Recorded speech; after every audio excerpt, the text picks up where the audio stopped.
තෙරුවන් සරණයි. දැන් අදත් අපි කතා කරනවා මේ ඇයි අපිට සතුටින් ඉන්න බැරි කියන කාරණේ. සෑම සත්වෙක්ම මේ සතුටින් ජීවත් වෙන්න හරි කැමතිනේ. අපිත් යෝජනා කරන්නේත් මේ හැම කෙනෙක්ම සතුටින් ඉන්න. එතකොට මේ සතුටින් ඉන්න ලැබිච්ච ජීවිතේ ඇයි අපිට සතුට අහිමි වෙලා තියෙන්නේ? අර බුද්ධ දේශනාවේ තියෙන දෙයක් තමයි යාදිසං වපතේ බේජං තාදිසං හරතේ පලං කල්යාණකාරී කල්යාණං පාපකාරීච පාපකං. ඒ කියන්නේ අපි බාහිරට මුදාහරින දේ තමයි අපි අපිට බලාපොරොත්තු වෙන්න ඕනේ. මේ හොඳට මතක තියාගන්න ඕන කාරණා. අපි අපේ ජීවිතයෙන් බාහිරට යමක් මුදාහරිනවද ඒ බාහිරට මුදාහරින දේ නැවත අපිට ලැබෙන බව තමයි දහම. ඒ තමයි ධර්මයේ ඉගැන්වීම. ඒකට ඇයි අද අපිට සතුටින් ඉන්න බැරි? අද බහුතරයක් මිනිස්සු කවුරු මොනවා කතා කරත් මානසික කායික පීඩා වෙන ජීවත් වෙන බලන තැන පීඩිත ජීවිත, අසරණ ජීවිත, අනාරක්ෂිත ජීවිත, හුදකලා වෙච්ච ජීවිත. කියන්නේ මේ සාමාන්‍යයෙන් දියුණු ලෝකයක ජීවත් වෙන්න ඕන තරමට අපි නෑ. සමහර තැන්වල එහෙම මිනිස්සු එහෙම ජීවත් වෙනවා. නමුත් අපි රටක් ජාතියක් විදිහට ගත්තාම අපි එතන නෑ. වැඩි දුරින් ඉන්නේ. ඇයි හේතුව? දහමට අනුව හේතුව තමයි අද සාකච්ඡා කරන්නේ. අර යාදිසං වපතේ බීජං තාදිසං හරතේ පලං. තල වපුරපු අයට ලැබෙන්නේ තල. මුං වපුරපු අයට ලැබෙන්නේ මුං. වී වපුරපු අයට ලැබෙන්නේ වී. පොල් ගහ කිටුවොත් ඒකේ හටගන්නේ පොල් ගෙඩියක්. ඒක තමයි අපේ ජීවිතේ තේරුම් ගන්න තියෙන හොඳම දේශනාව. දැන් බලන්න මිනිස්සු අපි සතුටු අපි මහා පුදුම જાතියක්නේ. ඒ කියන්නේ මේ අනුන්ගේ දුකේදී අපේ යට මනසේ සියුම් සතුටක් ලබනවානේ. හැමදේම බලන්න සාමාන්‍යයෙන් කල්පනා කරලා සමස්ත සමාජය ගැන කල්පනා කරනකොට මේ අනුන්ගේ දුකේදී, අනුන්ගේ අසතුටේදී, අනුන්ගේ අපහසුතාවයේදී අපි සියුම් සතුටක් ආස්වාදයක් ලබනවා. සමහර තැන් අපි දකිනවා මේ දවස්වල අර යුද්ධෙම අපි සාමාන්‍ය උදාහරණයක් විදිහට ගත්තොත් එහෙම මිනිස්සු ඒ යුද්ධෙ දිහා බලලා මාධ්‍ය හරි කමන්නේ යුද්ධෙ දිහා බලලා අහලා මිනිස්සු නවනලු රසයම විඳිනවා ඒ යුද්ධෙන්. දැන් සමහරව මේ ඉරානයේ පැත්ත අරගෙන කතා කරනවා. ඊට පක්ෂයි. තව සමහරව ඇමරිකාවයි ඊශ්‍රායලයේ පැත්ත අරන් කතා කරනවා. දැන් දෙපැත්තකට බෙදලා මේ අපේ රටවල් වල මොනවද තිබිලාද මොනවාගේ උවමනාවකටද මොනවද දැනගෙනද මොනවද ලැබෙනවටද දැන් අපි සාමාන්‍ය සරල විදිහට ආගමිකව අපි සාකච්ඡා කරන්න එපා. බුදුදහම තියෙන රටක් විදිහට අපි කවුරු කොහොම කරත් යුද්ධය ප්‍රතික්ෂේපිතයි. ඇයි ඒ යුද්ධය තුලින් ඒ පිපිරීම් තුලින් නේද ඒ විනාශ වීම තුලින් මොනවද වෙන්නේ? දැන් අපි දකිනවනේ සමාජ මාධ්‍යයේ අර පුංචි දරුවෝ ලේ පෙරාගෙන අත කකුල කැඩිලා විනාශ වෙලා කුඩු වෙලා අර විශාල කොන්ක්‍රීට් වලට යට වෙලා අවුරුදු ජීවිත නෙමෙයි පරම්පරා ගානක් තිස්සේ ගොඩනගන භෞතික සම්පත් පොළවට සමතලා වෙලා ඒක ඉරානේද ඒක ඊශ්‍රායල් වලද ඒක ඇමරිකාවේද ඒක ලංකාවේද ඒක අදාළ නැහැනේ. අපි දකින්න ඕන. නමුත් ඔබ පිළිගන්න ඕන අපේ මිනිස්සු සියුම් විදිහට ඒවා දිහා නරඹලා ඒව අහලා සියුම් ආස්වාදයක් ලබනවා. ඒ කියන්නේ අනුන්ගේ පීඩාවේදී, අනුන්ගේ අපහසුතාවේදී, අනුන්ගේ දුකේදී, අනුන්ගේ අනාරක්ෂිත භවයේදී අපි සතුටක් ලබන මිනිස්සු වෙලා. බුදුරජාණන් වහන්සේ දේශනා කරන්නේ අපි පිටට මුදාහරින දේ තමයි අපිට ලැබෙන්නේ කියලා. එහෙමනම් අපි අනුන්ගේ දුකේදී අපි සතුටටපත් වෙනවා නම් අපි අපිට දුක බලාපොරොත්තු විය යුතුයි. අන්න කතාව. අනුන්ගේ අයහපතේදී අපි සතුටටපත් වෙනවා නම් අපි අපේ අයහපත බලාපොරොත්තු විය යුතුයි. එහෙමනම් මොකද්ද විය යුත්තේ? අපිට සතුටින් ඉන්න බැරි හේතුව ඒක. භෞතික සම්පත් කොතෙක් දුරට තියනවද? සල්ලි මිල මුදල් කොච්චර තියනවද? ඒවම නෙමෙයි සතුට තීන්දුව කරන්නේ. ජීවිතේක සතුට තීන්දුව කරන්නේ ධර්මයට අනුව, හේතුඵල ධම කර්මේ සහ කර්ම විපාකයට අනුව නම් අපි බාහිරට මුදාහරින දේ අපිට ලැබෙන්නේ. ඒ නිසා අපි දැන් බලන්න මේ සමහරු ආගමික වශයෙන් අනුන්ගේ ආගමික පූජනීය ස්ථාන විනාශ කරනවා, කඩනවා. ඒවට තවත් ආගම් වලට අපහාස කොච්චර කැතද අනිත් ආගම් වලට අපහාස කරන එක. බුදුහාමුදුරුවෝ තීර්ථකාරාම වලට වැඩලා කලින් පිණ්ඩපාතේ වැඩපුවම වෙලා කලා තියෙනවා නම් වෙනත් තීර්ථකාරාම වලට වැඩලා ඒ තීර්ථකයොත් එක්ක සාකච්ඡා කරපු අවස්ථා තියෙනවා. අදහස් සුදහස් ගලප ගන්නවා. සොඳුරු සල්ලාපේ දෙන බුදුහාමුදුරුවෝ වෙනත් තීර්ථක ආයතන වලට ගිහින් අපි මේ ගමක පන්සලක් හැදුනා, කෝවිලක් හැදුනා, අතන පිළිමයක් හැදුනා, අතන පන්සල මරා ගන්නවා, ගහ ගන්නවා, රණ්ඩු වෙනවා. අවසානට තීන්දුව වෙන්නේ මේ ජාතික ප්‍රශ්න කොට නැගෙන තරමින්. එතකොට එහෙම මිනිස්සුන්ට සතුටක් තියෙද නැහැ. අපිට පුළුවන් නම් අනුන්ගේ ආගම් වල මිනිස්සු ඒවා ලස්සනට අදහගෙන ඉන්නවා. ඒවා විශ්වාස කරගෙන ඒගොල්ලෝ මිත්‍යා දෘෂ්ටි. දැන් ඒගොල්ලෝ අපේ ආගම මිත්‍යා දෘෂ්ටි විදිහට දකිනවා. අපි ඒගොල්ලෝගේ ආගම මිත්‍යා දෘෂ්ටි වලට දකිනවා. ඒක සාපේක්ෂතාව පදනම් කරගත්ත දෙයක්. ඒක දැනුම් ප්‍රවාහයත් එක්ක තියෙන දෙයක්. අවබෝධයත් එක්ක තියෙන දෙයක්.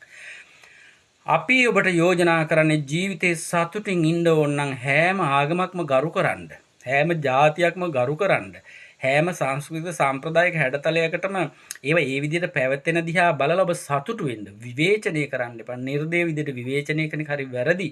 ඒ ගොඩනගා ගන්නේ ඒ අපි අනුන් අපහසුතාවයටපත් කරලා, අනුන් පීඩාවටපත් කරලා, අනුන්ගේ දුකේදී ඒ දිහා බලලා අපි සතුටු වෙනවා කියන්නේ ඒ ඇති කරගන්නේ අපිට දුකක්.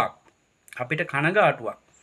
එහෙමනම් අපේ ජීවිත සතුටින් ජීවත් වෙන්න ඕන නම් බුදුරජාණන් වහන්සේගේ දේශනාවට අනුව අපි නිවැරදි වෙන්න ඕන. හැබැයි මෙහෙමයි, අනුන්ගේ දුකේදී දුක් වෙන එකක් බුදුදහමේ උගන්වන්නේ නැහැ.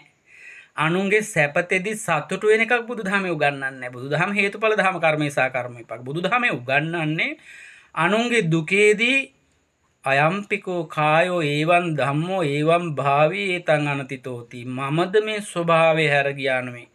අද ඒ තැනැත්තා, ඒ ජාතින්, ඒ රටවල් පත් වෙලා ඉන්නේ දුක්ඛිත ස්වභාවය, අසරණ ස්වභාවය, අනාරක්ෂිත ස්වභාවය.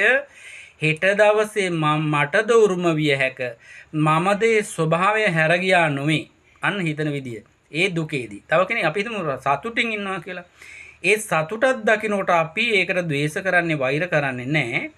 ඒ සතුට කෙනෙක් උපරිම සතුටෙන් භුක්ති ජීවිතේ විඳිනවා දකින්නට අපි කල්පනා කරනවා ඒ සතුට අපිත් සතුටෙන් ජීවත් වෙනවා. නමුත් සතුට අනුන්ගේ සතුට දකින්නට අපි තමන්ගෙත් අනුන්ගෙත් සතුටේදී අපි කල්පනා කරනවා මේවා හැමදාම එක විදියට තියෙන දේවල් නෙමෙයි. එයා අටලු දහම. මේක කැරකෙන එකක්. ලාභ අලාභ ආයස යස නින්දා ප්‍රශංසා සැප දුක් කියන අටලෝ දහම පෙරලෙමින් පවතිනවා. වෙනස් වෙමින් පවතිනවා. එතකොට අද සතුට හෙට දුක බවට පත් වෙන්න පුළුවන්. අද සතුටින් ඉන්න මම හෙට දුකකටපත් වුණාමත් අද සතුටින් ඉන්නකොට හෙට දුකටපත් වෙන්න ඕන කියන තේරුම් ගැනීම අවබෝධය තුල ජීවත් වුණා නම් හෙට කියන දවසේ දුකටපත් වුණාම ඒ දුක ඇත්තටම සැපක් සතුටක් විදිහට බාර අරන් ජීවත් වෙනවා. ධර්මයේ උගන්වන්නේ එහෙම එකක්. දැන් අපිට වෙලා තියෙන දුකේදී හඬා වැළපෙනවා, කෑ ගහනවා, දුක්ඛ දෝමනස්ස උපායාස ඔක්කොම. සතුටේදී අප්පුඩි ගහලා කෑ ගහලා රතිඤ්ඤ පත්තු කරලා සතුටු වෙනවා. බුදුදහමේ උගන්වන්නේ එහෙම එකක් නේ. බුදුදහමේ උගන්වන්නේ සැපෙන් ඉන්න, සතුටින් ඉන්න, වෙනස් වෙන බව දැනගෙන. දුකටපත් වෙන වෙලාවේදී දුක තේරුම් ගන්න කොහොමද තේරුම් ගන්නව දුක? අනුන් දුකින් ඉන්නකොට මටත් මෙහෙම වෙන්න පුළුවන්. දැන් ওই රටවල වල බලන්න නේද, ගහ ගන්නවා, මරා ගන්නවා. දැන් අපේ අය ප්‍රවෘත්ති බලනකොට පොතක් පත්තරයක් බලනකොට, සමාජ මාධ්‍යයෙන් බලනකොට අපේ යටින් කියනවා හරි කැමැත්තක්. ආරගොල්ලෝ ගහලා මේගොල්ලොන්ට ඒක හොඳයි. මේ ඒ අනිත් පාර්ශවයට කැමති අය කියන ආරගොල්ලෝ මේගොල්ලොන්ට ගහලා ඒක හොඳයි. කොහොමද අපි එහෙම කියන්නේ? බුදුදහමට අනුව කාවුරු වුණත්, සතෙක් සිව්පාවෙක් වුණත් අසරණ වෙනවා නම්, පීඩාවටපත් වෙනවා නම්, දුකටපත් වෙනවා නම් ඒක ධර්මානුකූලව හිතන්න යොමු කිරීමක් මිස පැත්තක් අරගෙන සතුටු වෙන්න උගන්වන එකක් නෙමෙයි. අපි යම් කෙනෙක්ගේ පැත්තක් අරගෙන සතුටු වෙනවා කියන්නේ අනුන්ගේ දුකේදී ඒ අපිට දුක උරුම කර ගැනීමේ ස්වභාවය. හැබැයි කෙනෙකුට පුළුවන් නම් අනුන් ඒ අපහසුතාවයටපත් වෙනවා බලලා ධර්මානුකූලව හිතන්න. ඒ විදිහට පුළුවන් නම් ඒ අපි උදා කරගන්නේ හෙට දවසේ අපේ සතුට. නිසා සතුට සහ දුක කියන එක, සැප සහ දුක කියන එක බාහිරින් ගන්න දෙයක් නෙමෙයි. මට කියන්න ඕන එච්චරයි. මේ කිසිම දෙයක් බාහිරින් අපිට එන දේවල් නෙමෙයි. අපි හිතන විදිහට අනුව අපිට ලැබෙන දේවල්. අපි යහපත් විදිහට හිතුවොත් යාදිසං වපතේ බීජං තාදිසං හරතේ පලං. හොය හොඳ විදිහේ ආනිසංස. අපි අයහපත් විදිහට බාහිරයේ පිළිබඳව යමක් බලාපොරොත්තු වුණොත් ඒකෙන් අපිට ලැබෙන්නේ අයහපත් දේවල්. ඒක තමයි කල්යාණකාරී කල්යාණං පාපකාරීච පාපකං. යහපත් විදිහට හිතුවොත් යහපත් ආනිසංස, අයහපත් විදිහට හිතුවොත් අයහපත් ඵල විපාක. ඔන්න ඕක තමයි අද දවසේ පණිවිඩේ. ඒ නිසා අපි ඔබට අනුශාසනා කරන්නේ මේ රටේ ලෝකයේ අද පවතින තත්ත්වයන්ම ඇති අපේ ජීවිතේ තේරුම් ගන්න. බලන්න සුවිසල් මන්දිර, සුපිරි ජීවිත ගත කරපු මිනිස්සු අද පාරවල් වල මේ අසරණ වෙලා, ඛණ්ඩ වේල නැහැ, බොණ්ඩ වතුර ටික නැහැ. සුපිරි ජීවිත ගත කරපු මිනිස්සු වෙනස් වෙන වෙනස් වෙilla. එතකොට මොකද්ද මේ වෙන්නේ? අපිට තේරුම් ගන්න පණිවිඩයක් ස්වභාව ධර්මයේ දෙනවා. ස්වභාව ධර්මයේ ස්වභාව ධර්ම අපිට දෙන පණිවිඩය තමයි ඕනමට වඩා ස්වභාව ධර්මයේ ඉක්මවන්න හදන්න එපා. ස්වභාව ධර්මෙත් එක්ක ජීවත් වෙන්න. මහන්සි වෙන්න, දෑත දෙපය වෙහෙසවන්න. දහඩියම ගුරු වගුරවන්න. ඊට පස්සේ ඒයින් ලැබෙන දේෙන් කාටවත් නින්දාවක්, අපහාසයක්, අඩුපාඩුවක්, අසාධාරණයක් නොකර දැහැමි ජීවිතයක් ගත කරන්න. එහෙම අයට නිතරම ජීවිතේ සතුට රඳා පවතින. හැබැයි අනුන්ට රිදවන, රිදිච්ච අය දිහා බලලා සතුට බලාපොරොත්තු වෙන අයට කවදාවත් තමන්ට සතුටින් ජීවත් වෙන්න ඒ අවශ්‍ය පරිසරයේ අපසරීමේ ස්වභාව ධර්මයේ විසින් ඉඩ දෙන්නේ නැහැ කියන පණිවිඩය ඔය තියෙන්නේ. මිනිස්සු හිතන් ඉන්නවා සදාකාලික අවුරුදු 700ක් ජීවත් වෙනවා කියලා. එහෙම එකක් නැහැ.